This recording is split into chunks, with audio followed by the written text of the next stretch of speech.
Alright, this is the walkthrough video for CS 159 2020 Fall Exam 2, which has 25 questions. Alright, so question 1, this is a binary search question asking us what the value of the mid variable is as we apply the binary search, looking for 24. So there's three variables we need to keep track of. If you look at the binary search code, there's first, mid, and last. And so we're searching for a target of 24. And one thing that's helpful is to label all of the indexes of our array that we are going to be searching. It'll speed things up a little bit for us. So for the first index, it's just going to be initialized as 0, and then last will be 11. So then mid is calculated by doing first plus last divided by 2, where this is integer division. So if we do 0 plus 11 divided by 2, we get 5. So if we look at 5, we see that 20 is less than 24. So the branch that gets activated is now we set first equal to mid plus 1. So first becomes 6 because we add 1 to it, and then last remains the same. So then we recalculate mid, and we get 6 plus 11, 17 divided by 2, which is going to be 8. So then 8 in this instance is 25, which is bigger than what we want. So when it's bigger, we take mid, or rather we take last and we set it equal to mid minus 1. So the last now becomes 7 because we take 8, subtract 1 from it. And then our first remains the same at 6. And if we do 6 plus 7 divided by 2, that's just 6. And if we look at index 6 here, that is the target value we're searching for, which is 24. So this effectively ends, and it ends by doing, basically in the code it sets last equal to first minus 1. So last becomes 5. So now first is greater than last, which breaks out of the loop and then returns the index of mid. So our index, or our mid variable starts at 5, then goes to 8, then goes to 6, which is C, which is our correct answer. Alright, so number 2 is another binary search question. This time we're searching for 25, and our array has changed just a little bit. I think the number of 25s and 24s is different. So we'll go ahead and do the same thing we did before. We'll label all of our indices to aid us when we're searching. And then we'll also keep track of the three variables we are interested in, first, mid, and last. And then if you remember, mid equals first plus last divided by 2. So first starts at 0, last is 11, so mid is 5. So if we look at 5, that is less than 25. So then we do mid plus 1 is now first, so we add 1. Last remains the same, and our mid variable is now 8. 6 plus 11 divided by 2 is 8. So if we go and look at 8, that is still less than 25. So we take mid, add it to 1, set that equal to first. So first is now 8 plus 1, 9, and last remains the same. So we do 11 plus 9 divided by 2, which is 10. So if we look at 10, that's 25, which is the target we're looking for. So then we just set last equal to first minus 1, which is 8. And then we break out of our loop and return the mid variable. And as we see here, our mid goes from 5 to 8 to 10, which is B, which is the correct answer. Number 3, another binary search question. So we'll label all of our indices here. And this time we are searching for 52. So we'll keep track of that over here. And then if you remember, we're keeping track of first, mid, and last. And then mid is calculated by first plus last, all divided by 2. Integer division. So first starts at 0, last starts at 9 this time. So mid is 4. 0 plus 9 divided by 2 is 4. And so if we look at 4 here, that's 63, which is greater than 52. So it's greater than the value we're searching for. So now we set last equal to mid minus 1. So last becomes 3 because we subtract 1 here. And our first remains the same. So then we do 0 plus 3 divided by 2, which is 1. So now we look at index 1 here, and that's 54, which is still greater than it. So we set our last equal to mid minus 1. So that's 0 here, and our first remains the same, 0 and 0. and 0 is less than or equal to 0, so we keep going through our loop, and our mid variable is just 0. 0 plus 0 divided by 2 is 0. And then if we look at 0, that's 51, which is smaller than our value, so then we do first plus 1, or mid plus 1 equals first, or so first equals mid plus 1, sorry. And so that's 1, so we add 1 to mid, and then our last remains the same, but this time first is greater than last. So we return, and we were never able to find our variable, or find the search target of 52. And our final values for first and last are 1 and 0 respectively, which is A, which is the correct answer. All right, number 4, another binary search question. This time we're searching for 75, and we'll label our indices like we always do. And then, if you remember, the variable mid is equal to first plus last divided by 2. And then we're keeping track of first, mid, and last. So first starts out at 0, and last starts out at 9. So our mid variable is 4. So if we look at 4 here, that's 63, which is smaller than 75. So we need to change our first variable. So first is mid plus 1, so it becomes 5. Last remains the same, and then our mid variable now becomes 7. So at 7, that's 70. 70 is still less than 75, so we need to increase our mid again up to 8, or increase mid and store that into first. So first becomes 8, last remains 9, and our mid for that is just 8 again. And so if we look at index 8 here, that's 71, which is still less than 75. And so we increase this by 1, yet again, store it into first. And our last is also 9. First is still less than or equal to last, so we continue our loop. So mid becomes 9. And 74 is less than 75, so we continue through. We increment by 1 since it's less than it, and we get 10. And as we see here, 10 is greater than 9, so we break out of the loop in the binary search, and we're unable to find it. So our first and last variables are 10 and 9, which is B, the correct answer. And then, all right, number 5 here. This is our first sorting one. So given this array below, which of the following is not a possible configuration of the array after 2 passes through the insertion sorting algorithm? All right, so these ones are pretty tricky. I've gotten lots of questions about these in the past. So if I remember correctly, there's pretty much like 4 ways that they're gonna possibly use the sorting algorithm. So there's the ascending in the front.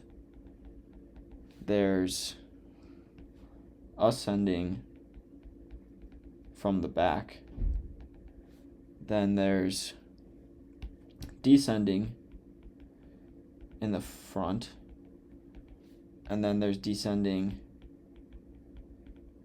in the back. So ascending from the front is the most obvious one. So this is when an array looks like 1, 2, 3, 4, 5, and we start it by starting at the front and sorting the elements left to right. So we start at the front as opposed to the back.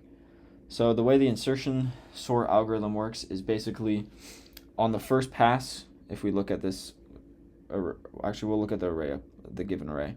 So at the first pass, if we start ascending from the front, the first pass will treat just these 2 elements as being in the sorted list, and it will sort them properly. So basically in this case it'll swap them. So we'll get 70 and then 73, and then the rest of it'll be 70, 74, 72, 71. And then it'll look at the next value. So in this case, it'll be these 3 values. This is on the second pass. And then it'll make sure it's all properly sorted, which in this case it is. So this is what our array would look like after 2 passes in the insertion sorting algorithm. So these 3 numbers are part of the sorted list, and then these 3 over here are unsorted still, and they need to be placed into the array later. So then if we do ascending from the back, this one's a little weirder. So the first pass will compare these 2 elements, and we'll treat our sorted list to be on the right of the array as opposed to on the left. And since we're doing it in ascending order, this means that the last two elements will become 71 and 72. But in this case, we're doing two passes, so we'll just sort the last three elements. So the first three elements will remain the same, 73, 70, 77. And then we'll sort the last three in ascending order. So 71, 72, 74.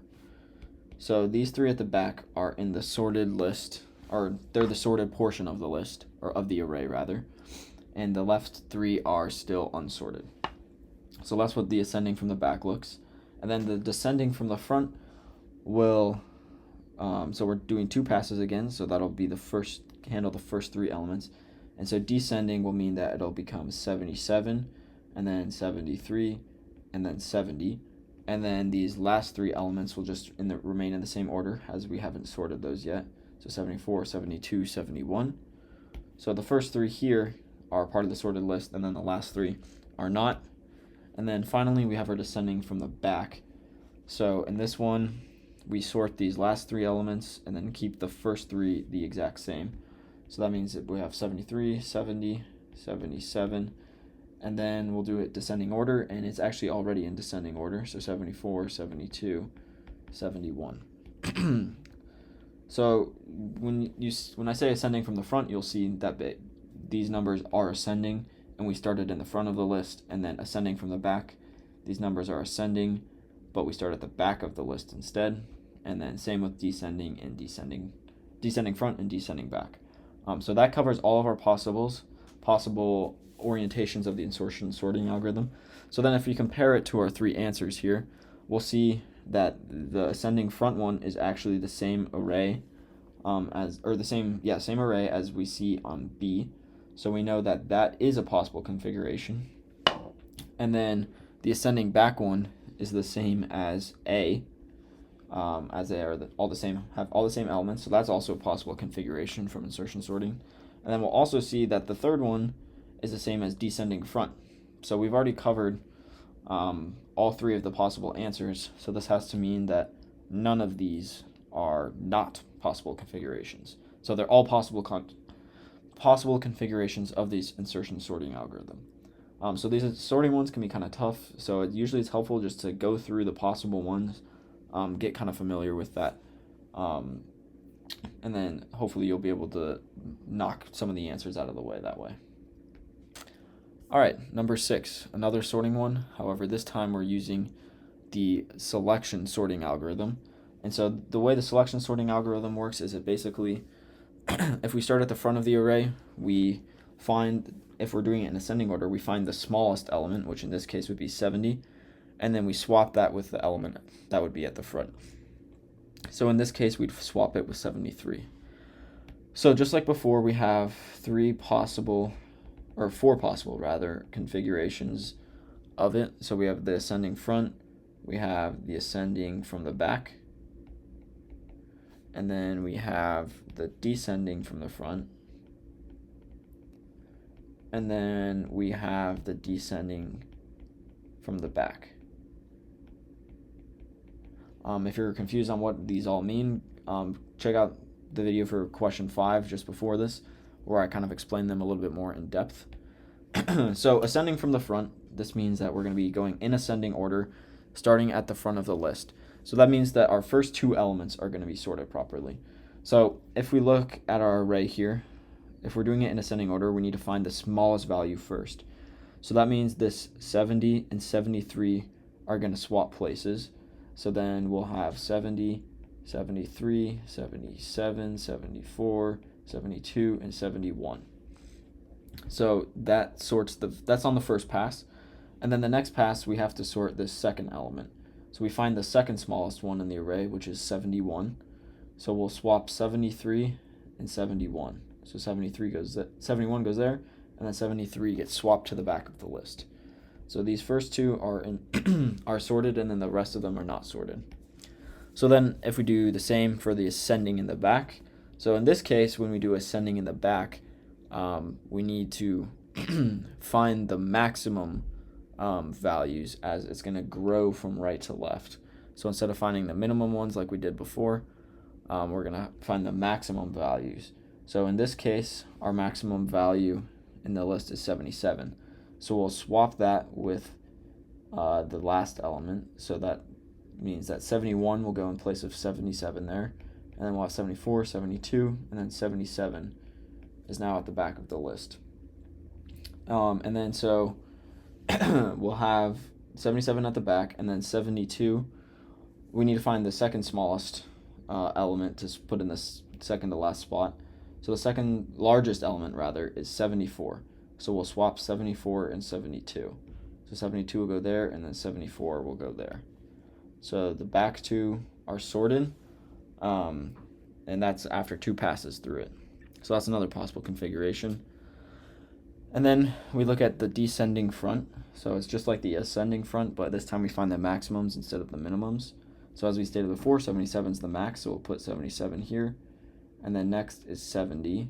And then in the place where 77 was before, we swapped it. So 73 is now there. So 77 and 73 swap places.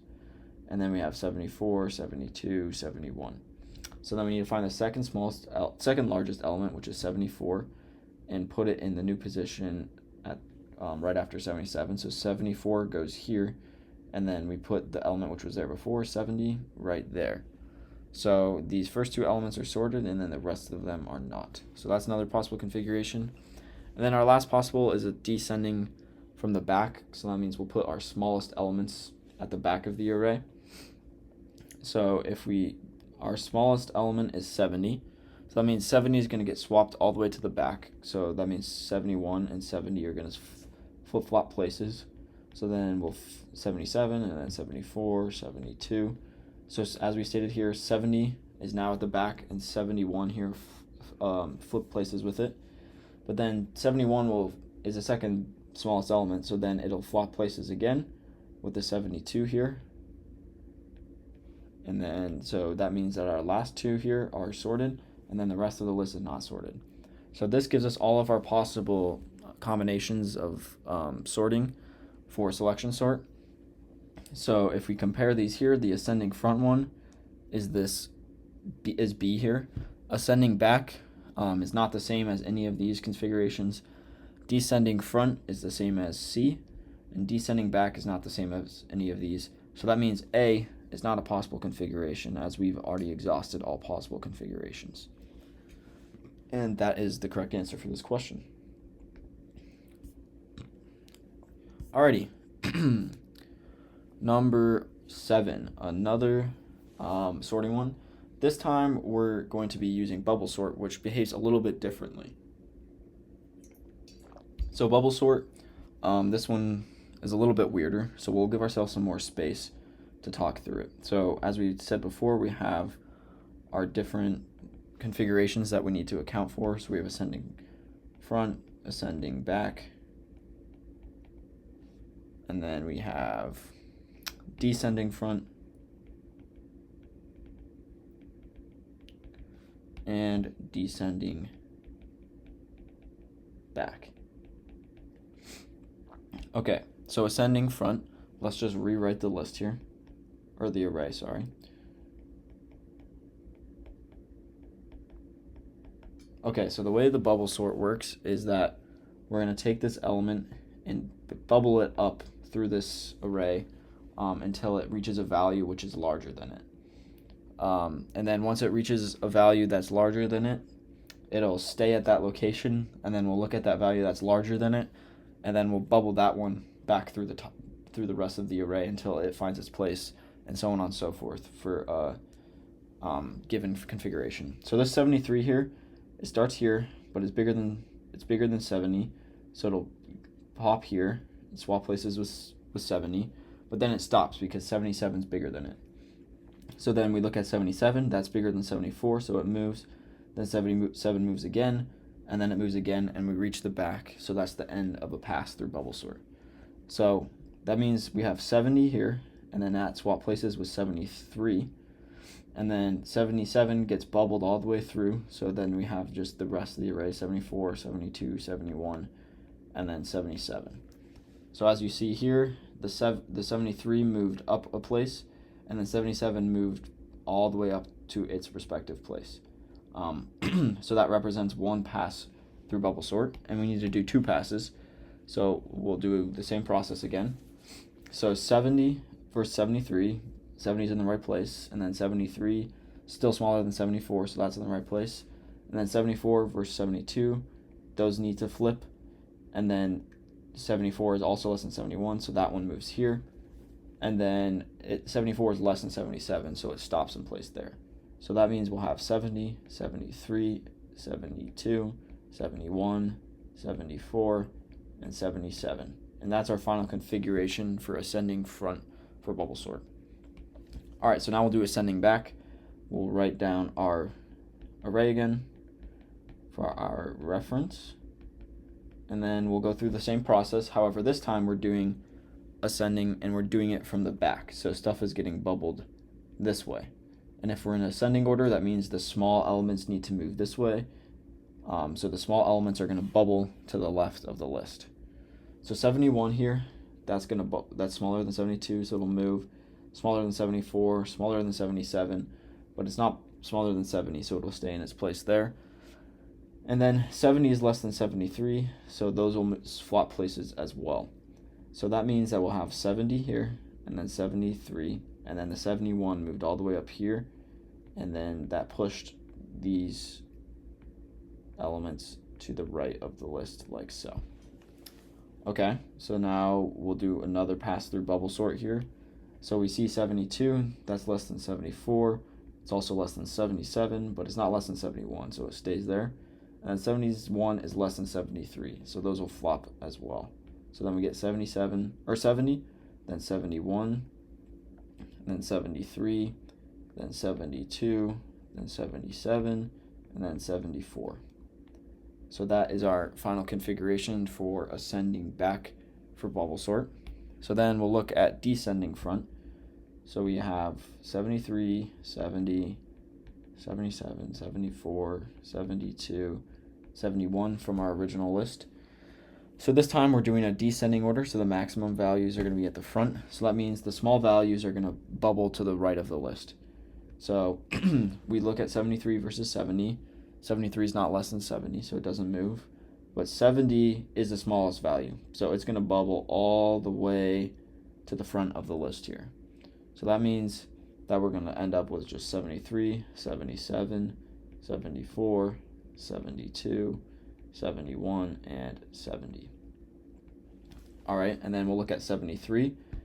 That's smaller than 77, all smaller than 74, but it's not smaller than 72, so it'll stay in place there. So then we get 77, 74, 73, 72, 71, and 70. So if you notice here, our list is actually sorted already. That is a sorted descending list. So it only took 2 passes of bubble sort to get it into a descending sort.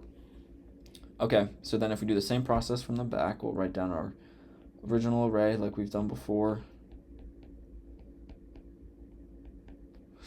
Okay, so descending back, that means that we'll start at the back, and that means our largest values are going to bubble to the left. So we'll compare 71, 72. 71 is less than 72, so we'll stay there.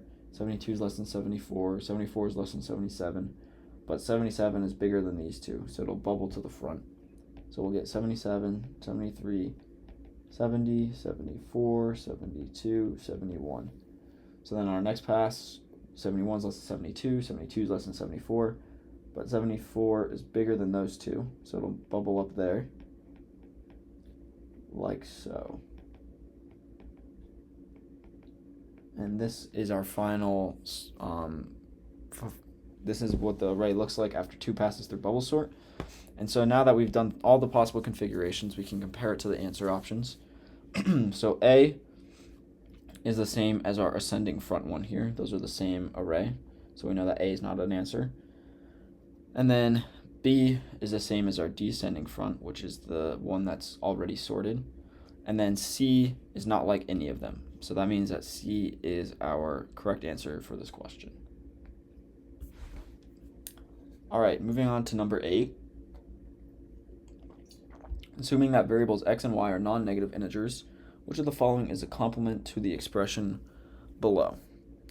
Okay, so this isn't something explicitly learned in the class, but if you're an ECE major, you'll probably learn about this law later on, maybe even if you're another engineering major. It's relatively simple, and I think it's super helpful for calculating these complements. So it's called De Morgan's law. De Morgan's law. And it has to do with when you negate like ands and stuff, it talks about how a negation goes through a set of parentheses, basically. So if you're curious more about how this works, I'd highly recommend Googling it. So in this case, we know that the complement is going to be the naught of x mod 2 anded with y mod 2, because that is the exact opposite of this given expression here. So then how De Morgan's law works is it goes into, the naught goes into every single expression here and changes how it works. So that means that we'll have a naught around x mod 2. And then when we naught the and, that becomes an or. And then when we will have a naught around y mod 2. So basically, De Morgan's law discusses how you distribute a naught through a logical expression. So I highly recommend Googling some more information about it if you're confused about it. So another way we can write, if we see here, this doesn't represent any of our answers options. So another way we can write not x mod 2 is we could write it as x mod 2 equals 0, because this represents the same thing, since the naught basically just makes anything that's true false and anything false true. So the only time anything false is true is when it's equal to 0. So we'll have x mod 2 equals 0 and y mod 2 equals 0. So in this case, that is B, which is the correct answer. If De Morgan's law confuses you, another way to solve the problem is just to enumerate all the possible x and y's. So we have 0, 0, 1, 1, 0, 1, 0, 1. So there's 4 possible configurations of true and false for x and y. And then I would just plug all of those into the original expression here, see what the results are, and then plug them into each one of these expressions. And then as long as they are different for every single enumeration of x and y, that means that they're complements of each other. All right, so number 9, which of the following is the output generated by the code segment here? So we'll keep track of some of our variables here. So we have x, y, z, and our result variable. So x is initially 12, y is 3, z is 2, and result is nothing yet, sorry. Okay, so we'll jump right into it. So we get, at this expression here, we get 12 mod y plus plus. So y plus plus is just going to be 3 for now. So we'll do 12 mod 3, which is going to be equal to 0. So this is 0, which means that we need to evaluate the second part of this or statement, since it's not true yet. So then we do x mod z plus plus. So that means 12 mod 2, because we haven't incremented it yet. 12 mod 2 is also 0. So that means 0 ORed with 0 is just 0. So our result is now 0. And then after this expression, we have to increment both y and z. So y becomes 4 and z becomes 3. So then we'll move on to our next one here, and we'll do x modded plus plus y. So this means we need to increment y to be 5 now. And so if we do 12 mod 5, that is 2, and 2 is true. And since this is an or statement, anything ORed with something true is always true. So that means that the second part of this expression gets short-circuited and never gets evaluated. So z never gets incremented. So that means since this is an OR, we're going to add 2 ORed with whatever is just 1. So we add 1 to our result. Okay, moving on to the next line here. We'll do x mod plus plus y. So plus plus y becomes 6. So 12 mod 6 is 0. So this is 0. And so since this is an OR, we need to check out what the second part of it is. So then we do plus plus z, and z is 3, so the z becomes 4. So we do 12 mod 4, which is 0 yet again. So this is 0, so then we just add a value of 0 to the result, so it remains 1. And then in our final line here, we do x mod y plus plus. So 12 mod 6 is going to be 0. So this is 0. And then we do x mod plus plus z. This white space I don't think should make a difference at all. So we do plus plus z, which is 5. So we do 12 mod 5, which is 2. So 2 ORed with 0 is true, so it's 1. So that means we add 1 to result. So result becomes 2, and then we also increment y here. So we get y plus plus becomes 7 after the fact. So if we look at our answer options here, we have a result of 2, which is our correct answer. All right, number 10, which of the following is output generated by the segment above? So I recommend just taking a look at question 9 here, what all we did here, as this contains all the results we need. So basically for this one, we're just going to be adding 12 plus 7 plus 5, which is x, y, and z, and that is 24. So our answer is sum is 24, which is the correct answer. All right, number 11. Which of the following is the output generated by the program above? Okay, so this one, we've got a function here. And so if we started our main here and going down, we run into this for loop for the first time. So we're going from 1 to 5. So that means that I, in terms of ones that we're going to evaluate, are 1, then 2, then 3, then 4. And then we check 5, but it doesn't actually get iterated into.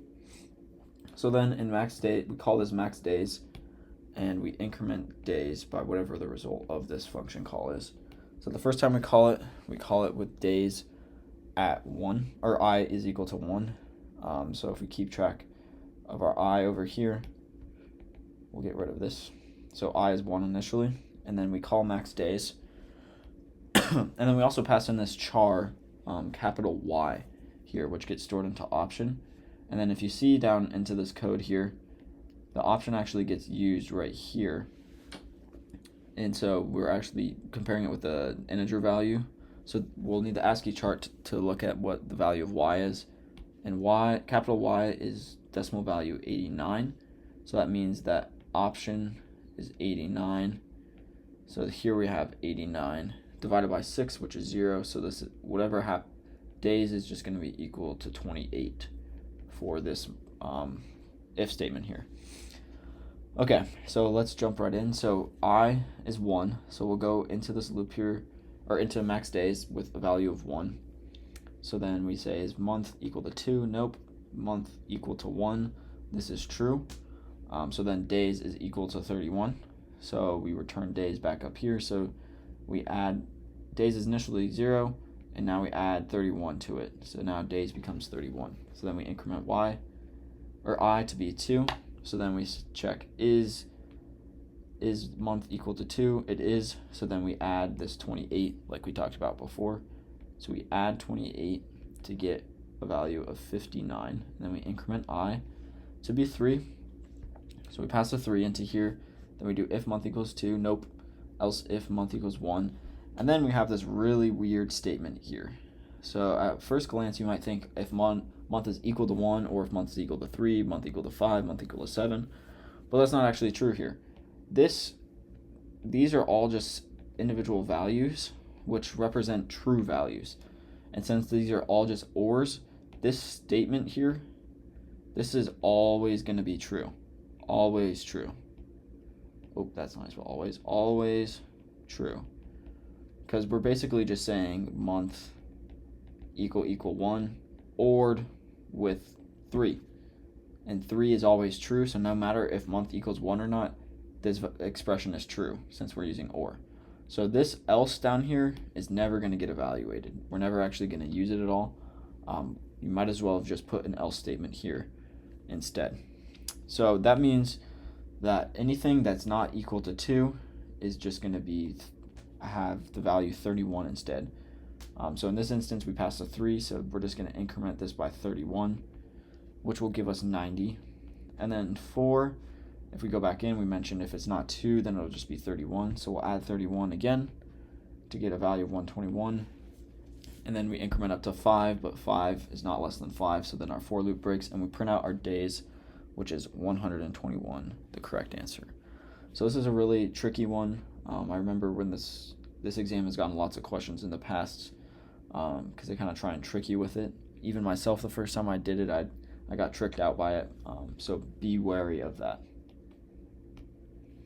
All right, number 12, we're looking at the same tricky little code segment. So like we discussed in 11, this else is never going to get activated because this expression here basically acts as our else. If you're confused why, check out the previous question number 11. I go into the reasoning a little bit behind that. I'm not going to repeat myself. So we'll keep track of I and days here. So days is initially 0, I is some value, and then we set I equal to 2. So when we pass 2 and this lowercase n, so this lowercase n is going to have a value of 110 if you look at your ASCII chart. So option is going to be 110. So this means we'll do 110 divided by 96, which is 1. So that means days is going to equal 29 this time, not 28. So I equals 2, month is going to be equal to 2, so that means we add 29 to our days here to get 29. And then we increment our I, but this time we're not incrementing by 1, we're incrementing by 3. So this means our I now becomes 5. And like we mentioned here, in max days, if the value is not 2, then it's just going to return a 31. So then we just increment by 31, and we get 60. And then we increment by 3 again, 8, still less than or equal to 11. Then we increment by 31 since it's not equal to 2.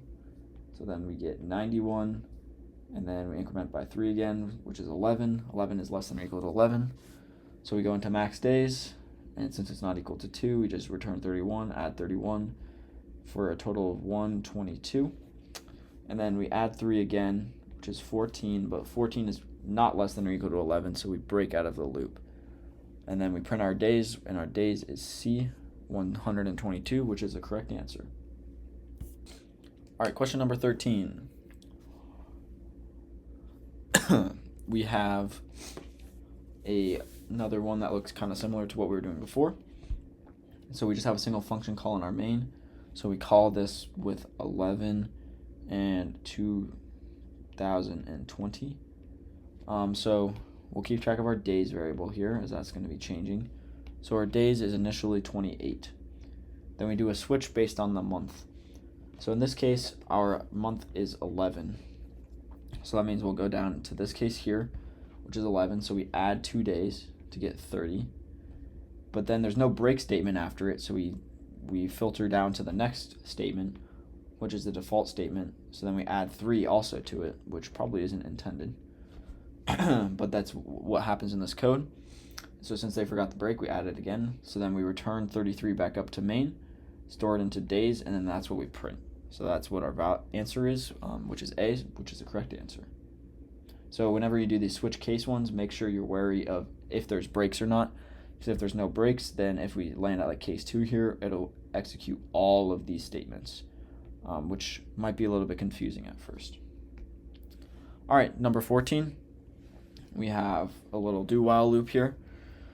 So we have 3 variables we want to keep track of. We have x, we have count, and we have, actually we don't have another variable, just kidding. So x is initially 7, 4, 3, 8, 1, 2, and count is 0. So then we do x equals x plus the power of 10 to the count. So 10 to the count, x plus that. So count is initially 0, so then we're just adding 10 to the 0, which is just 1. So that means we get 7, 4, 3, 8, 1, 3, since we added count. And then we check our condition here. And so what I'm going to do is I'm going to create some separate, this isn't a variable, but this is just a way for us to keep track of what the check is. So since it's a do-while loop, we didn't check on this instance, this iteration of it. But now we need to check. So we do pow 10 to the plus plus count. So that's going to be 10 to the plus plus count, and count will increment up to 1 now. So then our check is going to be 10 to the 1, which is just 10. And 10 is most certainly less than 743,813. So we continue looping through. So then we do x plus 10 to the first for this time. So then we add 10 to our value here. So we get 7, 4, 3, 8, 2, 3. Count. And then in our check, count ends up becoming 2. So we do 10 squared, which is 100, which is still less than x. So then we go through it again. And then this time we're going to add 10 squared, which is 100. So then it becomes 923 at the end of it. And then we increment our count in the check. So our check now becomes 1000, 10 cubed. That's still less than x, so we're still good. So then on the next iteration, we add 1000 to x. So that becomes 744,923. And then in the check, we increment count again to 4. So our count becomes 10,000, which is still less than x. So we go through it yet again. And this time we add 10,000. So we get 754,923. And then our count now increments up to 5. And so our check is 10 to the 5th, which is 100,000.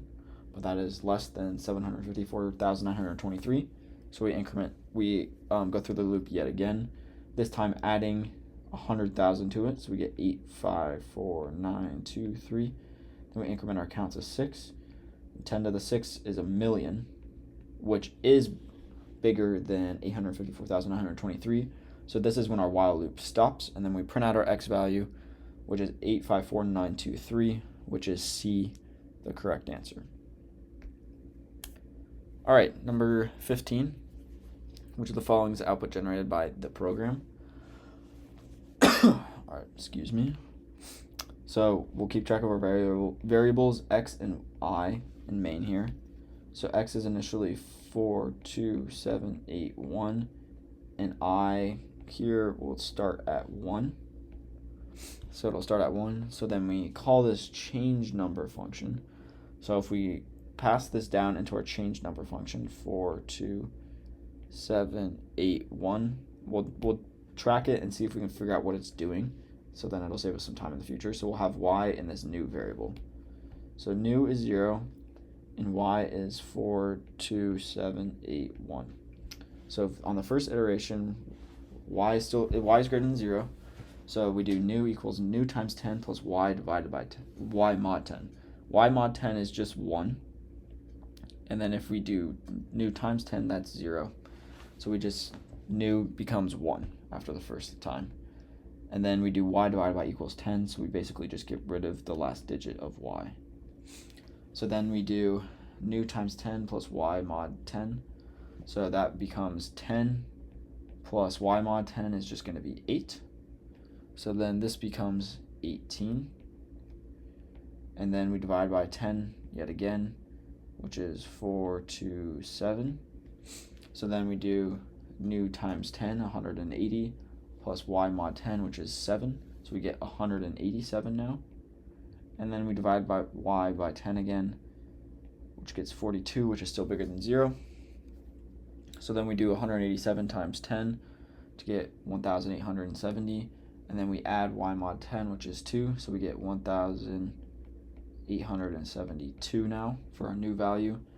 Then we divide y by 10 to get 4. 4 is greater than 0, so we loop through once again. And then we multiply new by 10 and add it by 4 now. So then we get 1,872,4. And then 4 divided by 10 is 0. 0 is not greater than 0, so then we return our new value back up into main. So we get 1,872,4. So if you notice here, we actually just reversed our number.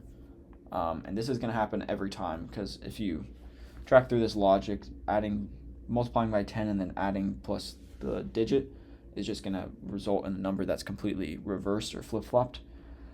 So we know that this function down here reverses the number. So we don't have to trace through it anymore because we know what it's doing. So then back up in our for loop, we have this x minus minus. We need to just subtract 1 off of x. 7, 2, 3. And then our y, or I, now increments to 2, which is less than or equal to 3. So then we call change number, which just reverses this number. So we get 3, 2, 7, 8, 1. Then we subtract 1 from it to get 3, 2, 7, 8, 0. Then we increment I. 3 is still less than or equal to 3. And then we reverse the number again, so we get 0. So we don't need that, so leading 0. So we get 8, 7, 2, 3. Then we subtract 1 from it, and we get 8, 7, 2, 2. And then we increment I to get 4. 4 is not less than or equal to 3. So we break out of our loop here with the final value of x is 8722, which is A. All right, number 16, which index of the array stores the largest value after the end of the loop in the program? Okay, so we have a size of 7 defined here, and we have this array. So let's label our indices. So it's 0, 1, 2, 3, 4, 5, 6. So this did fill the entire array, so we can keep that in mind. So then if we look down here at what this logic is doing, if we do size minus I minus 1, well, that's just the same as saying 6 minus I, like so. So then if we write down our original array, we have 12, 17, 8, 13, 10, 4, 11. So first we're going to do x at I plus equals, so I is equal to 0 initially, so that means x at I, which is this first one here, we add 6 minus I, so we add x of 6, which is 11 in this case. So we do 12 plus 11, and we get 23. Then we increment I to be 1, so we say x at 1 is equal, we add x at 6 minus 1, which is x of 5, which is going to be 4. So we add 4 to it. So now we get 21 for that one.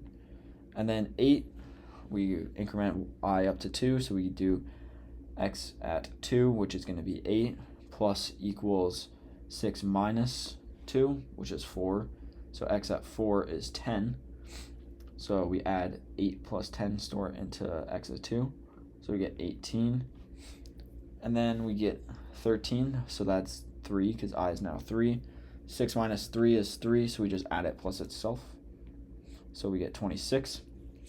And then 10, so we have I equals 4 now. This one, we got to pay a little bit of attention here. So we get x of 4 plus equals 6, x of 6 minus 4. So 6 minus 4, that's going to be 2. So we're looking at x of 2, but we need to use this new value since we've stored a new value into it. So this time we add 18 plus 10, so we get 28, and then I now increments up to 5. So we're looking at 4 here. So then we do 4 plus 6 minus 5, which is 1, so x of 1, which is going to be 21. So we do 21 plus 4, which is 25. And then on our final loop, we have I equals 6. And so that's our very end value. And when we do 6 minus 6, that gives us 0. And x of 0 is 23. So we add 23, which is 34. And in this case, we're looking for the largest value. And this last index here stores the largest value. And as we remember, this last index is 6. So that means index 6 is going to store our largest value, which is the correct answer. All right, number 17. Which of the following is a value found in index 2 of the array after termination in the program? Alrighty, so we have another list here. So we have data, and data is equal to 1, 3, 5, 7, 9, 4, 2. So this is 0, 1, 2, 3, 4, 5, 6. Those are the indices. But we see here that this is size 8, but we only have 7 elements here. So if we don't fully declare an array, the last elements get declared to be 0. So the last one is a 0, which is index 7 here. So then we have some function here called swap elements, and we pass in I plus 1 and I plus 2 into it. So if we take a look at what swap elements is doing, it seems relatively simple. So we take data at 1 plus plus, and then we add plus plus data at 2. So this data plus plus, that plus plus is useless because we never use data 1 again, and since the plus plus happens afterwards, it doesn't really mean a whole lot. And then so we have plus data 2, so that's basically just the same as adding 1 beforehand. So this is basically saying data 1 plus data 2 plus 1. So that's what swap elements is doing. It just adds the first two datas and then adds another 1 to it. So our I starts at 0 here. So we have data at 0, and then we pass in data at 1 and data at 2. So what that's going to do here is we're going to add data at 1 and data at 2 plus 1 and store that into 0. So if we write that out here, we're going to add these two values and then add 1 to it and then store it into data at 0. So we'll do 3 plus 5, so 3 plus 5 plus 1, which is 9, and then store it into data at 0. Then we increment to be 1 now, so data at 1, data at 2, data at 3. So that's just going to be the sum of 5 plus 7 plus 1. So that's 12. So then we add 1 and we get 13. And then so we just repeat this for the entire array until the very end. So we do 7 plus 9 now, and then we add 1, so that gives us 17 for 2. And then for 4 and 5, we do 9 plus 4, which is 13. Then we add 1, so we get 14. And then for data at 4, we add data at 5 and data at 6, which is 4 and 2. We do 4 plus 2 plus 1, which is 7. Store it back here. And then we do 6 plus 7, and then 6 plus 7,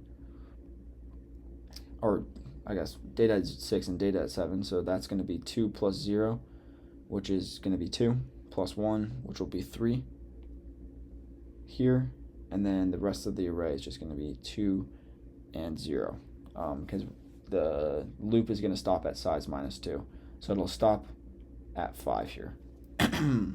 So that's our final array. So actually we didn't need to go through that whole thing because it only cares about data at 2. So data at 2 is going to be 17, which is A, our correct answer. Alright, 18. Which of the following is the value found at index 6 of the array after termination of the function called by the main function of the program listed here?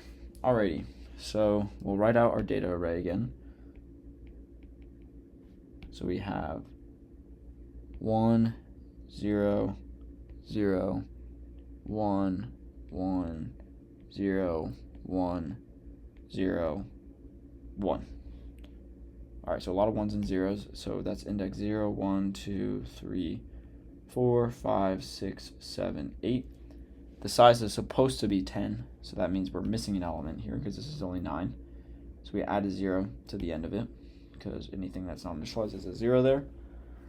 So now we have a full array of 1s and 0s. So then we call this change array function, and we pass in data and we pass in the value 1. So this change value is just going to be 1. And then when we pass in an array, it gets passed by address, so any changes that happen in change array will also get changed in the main function. So that it does ask what the after termination, so that means data is going to be the same in both functions because of pass by address. So if we take a look in our for loop down here, down there, so we have this lovely ternary operator, which is basically just like an inline if statement where this is the condition, then this is if it's true, and then this is if it's false, the values. So if we write this as an if statement, we'll have if I minus change is less than 0. So change is 1 in this case, right? So that's 1. So that means I minus 1 is less than 0. Another way to write that is just if we add 1 to both sides, we get I. If I is less than 1, then what do? We set temp equal to size plus I minus change. So size is 10, change is 1. So that means it's going to be temp is equal to 9 plus I. Otherwise, we do this case down here where it's I minus change, which is just I minus 1. So we get temp equals I minus 1. And then we do data I equals data at temp plus data at I plus change mod size. So this is I plus 1 modulus with size. So let's do a few iterations and kind of get a feel for what it's doing. So we have I in temp. So I is initially 0. In temp, we have not declared a value for it yet. So when I is 0 here, if we look at this ternary operator here, 0 is less than 1, so that means temp is going to be 9 plus I. We said I is 0, so that means temp is going to become 9. So then we say data at 0 equals data at 9 plus data at 0 plus 1 mod, I suppose we should write, this is 10 here, mod 10. So that's 1 mod 10, which is just 1. So data at 9 is 0 plus data at 1, which is also 0. So those are both 0. So data at I is just 0. So data at 0 is 0. So then we increment I by 1. And then so we check again. Is I less than 1? No, it's not. So we set temp equal to I minus 1. So I minus 1 is 0. So then we do data at 1 equals data at temp, which is data at 0, plus data at 1 plus 1 mod 10, which is just going to be 2. So basically the way this expression works is that pretty much as long as it's less than 10, it's just going to be the original value. But if it equals 10 or is larger than 10, then it's going to like wrap back around to be 0 through 9. So in this case, we're just adding the previous and the next value. We're adding data at 0 and data at 2. So data at 0, data at 2, and storing it at data 1. So it's the values immediately to the left and immediately to the right of it. So in this case, the value to the left is 0 now, and then the value to the right is also 0. So this becomes 0. And so as we notice here, when we increment y again to 2, this loop is never, or this expression is never going to be true again, because I is never going to be less than 1 since we just keep incrementing it. So temp is always going to be I minus 1. And so if we have, this is always just going to be data at I minus 1. And then this is going to be data at I plus 1, because I is never going to get bigger than 10. So that's never going to wrap back around. So basically we're just adding data I minus 1 plus data I plus 1. So we can speed this process up. So for 2 here, I minus 1 is 0, and then I plus 1 is 1, so this becomes 1. So then for data 3, we do 1 plus 1, which is 2. And then, oh my goodness, data at 4 is 5 plus 3, so this is going to be 2 plus 0, which is 2. And then data at 5 is going to be data at 4 plus data at 6, so that's going to be 3. And then data at 6, which is the one we care about, is going to be 3 plus 0, which is going to be 3. So then we can stop there because we know that we have data at 6, and we know that that value is not going to change again. If you don't believe me, you can run through the rest of the code, but it won't change again. So that's our final value of data 6, which is 3, which is going to be A. All right, number 19, very similar to the one before. In fact, it might be the same array. I'm not entirely sure. However, this time we're passing in a different value to data array, or to change array rather. So if we write out our array, it's going to be 1, 0, 0, 1, 1, 0, 1, 0, 1. So we get 0, 1, 2, 3. These are the indexes that I'm writing. So if we notice, just like last time, we're missing a value at the end of it, so that gets initialized to 0 then, and that's that's index 9. All right, so let's take a look at so we pass in a value of 2 this time to change.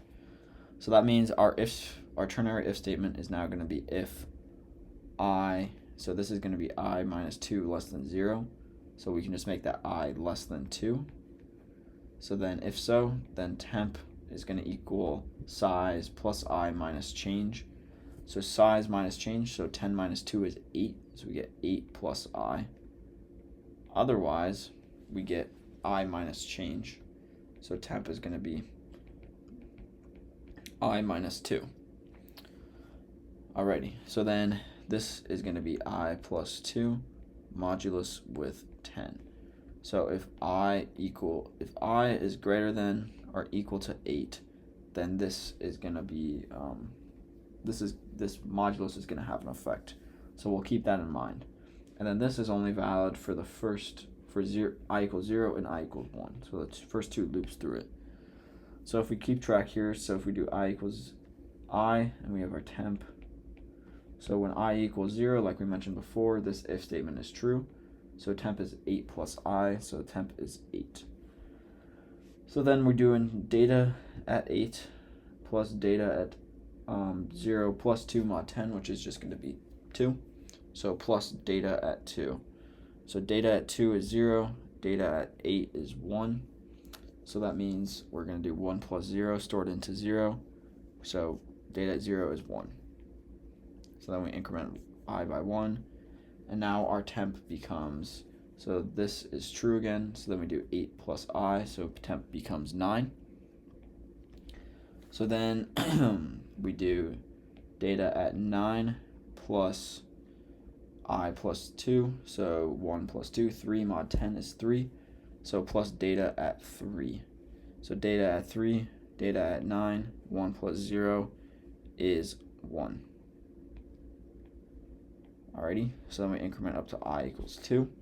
So then this is never going to be true again. I is never going to be less than 2 again because we're incrementing I. So that means temp is always going to be I minus 2. And then this is going to be I plus 2 mod 10. So that's always just going to be I plus 2 until we have an I that is equal to 8. So we'll just have to be wary. Once we reach 8 here, that means it's going to change. And that's actually the index we care about, so we'll pay attention to that right at the end. But in the meantime, that means each one of these, the way it's going to work, this value here, I at 2, is going to be I at minus 2 plus I plus 2. So it's going to be 0 here, data at 0, which is 1, plus data at 4, which is also 1. So this is going to be 2. And then data at 3 is going to be data at 1 plus data at 5. So we get 1 plus 0, which is 1. And then data at 4 is going to be data at I minus 2, which is 2, plus data at 6. So we get 2 plus 1, which is 3. And then we have data at 5, so 5 plus 2. That's going to be data at 7, so 0 plus 1, so we get this to be 1. And then data at 6 is going to be 8. Data at 8 plus data at 4, so 1 plus 3, which is 4. And then data at 7 is going to be data at 9 plus data at 5, so we get 1 plus 0, which is 1. So then we need to be careful because we mentioned 8 before. So 8, we now have data at 8, so we have I minus 2, so that means that temp is going to be 6. So that means we have data at 6 plus data at 8 plus 2 mod 10. And 10 mod 10 is 0. So this is data at 0. So data at 6 is 4, and then data at 0 is 1. So 4 plus 1 is 5. And then that's the value we care about, so we can stop right there. So data at 5 is going to be, data at 8 rather, is going to be 5, which is A, which is our correct answer. All right, number 20. Now we get into the true false for these ones. Which of the following statements regarding the switch construct is false? The first one, the switch case label represents an integral type that is a potential result of the control expression. So when it says integral type, what that means is that it's of a type like an integer. So that could be like an int, that could be a char, it could be like an unsigned int, etc. What that means it isn't is it's not a float, it's not a double, it can't be any of those. So it's not any of those. So this statement is in fact true, so it's not a correct answer, because the case labels, these cases can only be integer values. If you have a floating point value like this one here, that's actually going to throw an error. The compiler is going to throw an error at you. You can try it for yourself because it doesn't let you do floating points for switch cases. All right, B, no two switch case labels can represent the same constant value expression. That's true. We can't have case 2 and then have some stuff and then case 2 again. That's not legal. That's because you might as well just include what you're going to include down here in the same original expression up there. So you can't have two of the same switch cases. And then C, the maximum number of actions that can be associated with a switch case label is 1. This is false.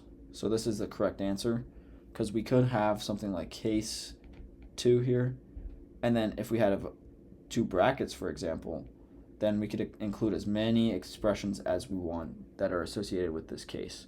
Or I think you could even exclude the brackets and it would run all of these. Pretty sure about that. But regardless, we can do more than one action either of these ways. So that makes C false, which makes C our correct answer. All right, number 21. Which of the following statements regarding repetition is true? Input validation is an example of an event-controlled process or problem. This is true. So the two types of problems when they refer to repetition are event-controlled and iteration-controlled or counting-controlled. And input validation is event-controlled because the event is our correct input. So as soon as we get correct input, that means we break out of our loop. So that's an event-controlled problem. So then we'll look at our other two just to make sure that they're false. So in this course, you will be expected to validate for the input of both the range of acceptable values and the correct data type. This is false. Very rarely, I'm pretty sure never, you will check data types. So you're not going to have to check data types in this course, at least at the time of this filming. So that is false. And then C, in order for two or more repetitive processes to be considered nested, they must appear in the same user-defined function. This is also false. So we could have something like this. So if we have our main function, and then we have some for loop, and then we call this function foo, not food, foo on the inside of it. And then we have, ignore my lack of brackets curly braces and stuff. But if we have foo down here, and if foo has a for loop inside of it, with whatever you want to do with it, then this is technically two nested for loops because we have a for loop in main, and then within this for loop on every iteration we call another for loop. So that's a nested for loop, and those are not in the same user-defined function, so therefore C is false, thus making A our correct answer. 22. Which of the following statements regarding recursion is false? Recursion should not be used with event-controlled processes. As a result, may be more function calls than the memory of the computer can accommodate. So yes, this is true. This is a common problem with recursion, and is usually why you want to avoid it if it's an event-controlled process, as if the process continues for a very long time, say it's input validation, and the user just never enters a successful input, you're going to have a bunch of recursive calls of the same function, and eventually you're going to run out of memory space. So you'll have like a Stack Overflow, which will be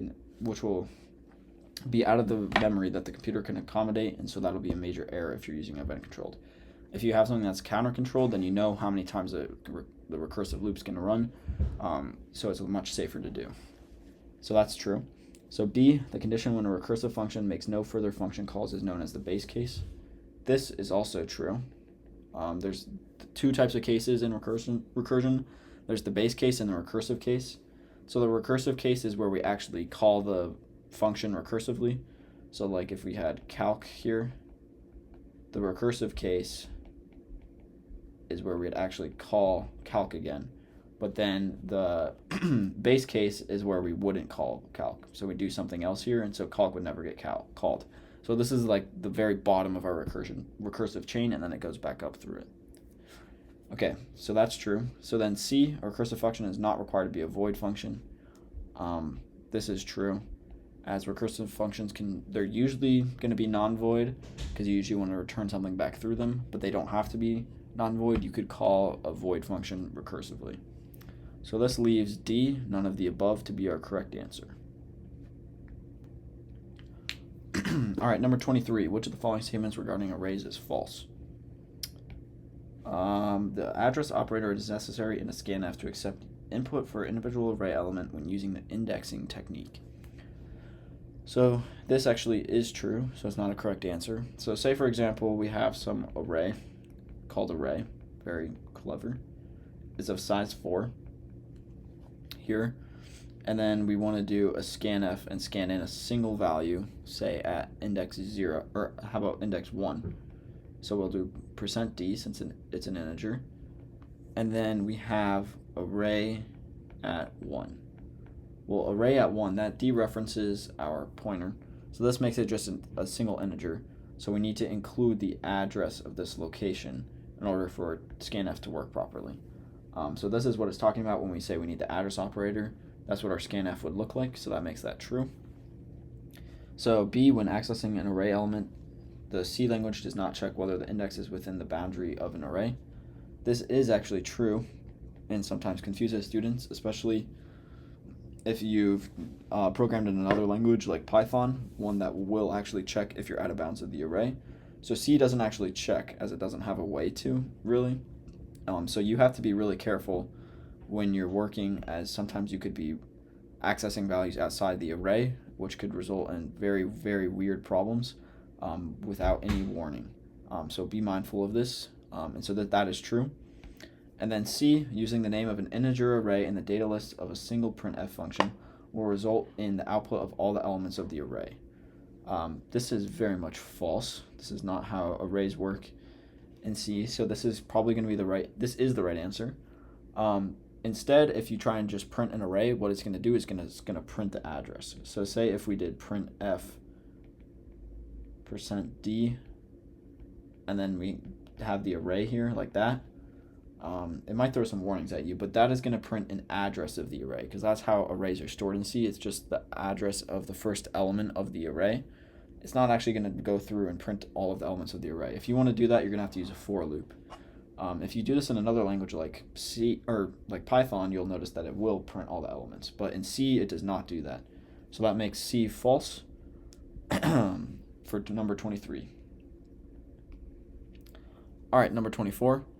Given x is a positive integer variable, which of the following expressions will generate a value in the range from 1 to x inclusive of the endpoints? So what we want is something from 1 to x. So if we just go through some of our answers here, we can kind of get a feel for what each one of these is going to be doing. So if we just do rand mod x, this gets us pretty close to what we want. But however, this is going to give us a range from 0 to x minus 1, or to just x not inclusive. Because say that rand is x mod x is going to be 0. So it's impossible for this to return a value of x from it. Because, for example, if x is 2, or actually, yeah, let's make x 2, we do 1 mod 2, that works fine, that's 1. But if we do 2 mod 2, that's going to be equal to 0. So this is never going to be equal to x, but it will be equal to 0. So we're almost there. So what we have to do instead is we just have to do rand mod x, and then we add 1. So then what that gives us is 1 up to x, inclusive on both ends. So that's our right answer, which is going to be C. B is not our right answer, because B is going to generate a number between, let's see, it's going to generate a number between 0 and x, inclusive on both sides, because it can still include 0, but we don't want to include 0 because we only want to do 1 to x, so that's why B is not true. All right, final question here, number 25. Assuming that x and y are non-negative integers, which of the following is a complement to the expression below?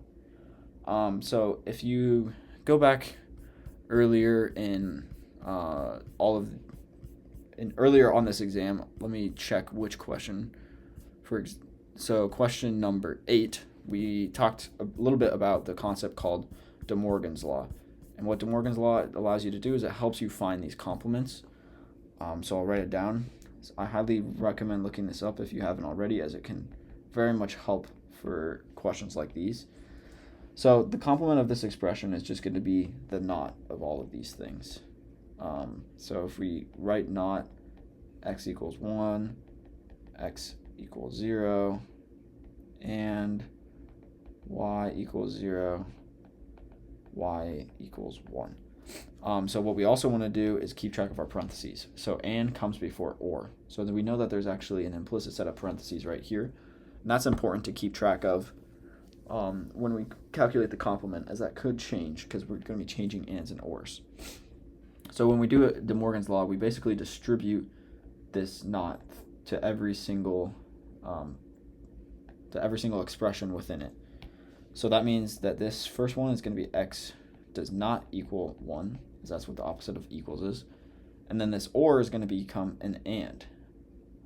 And then we're going to have a not in front of x equals 0, anded with y equals 0. You can distribute that later if needed. And then this and here, or this or rather, is going to become an and. Oops. So that's going to become an and then y does not equal 1. So basically this not makes these ors become ands, and then it makes these equals becomes not equals to.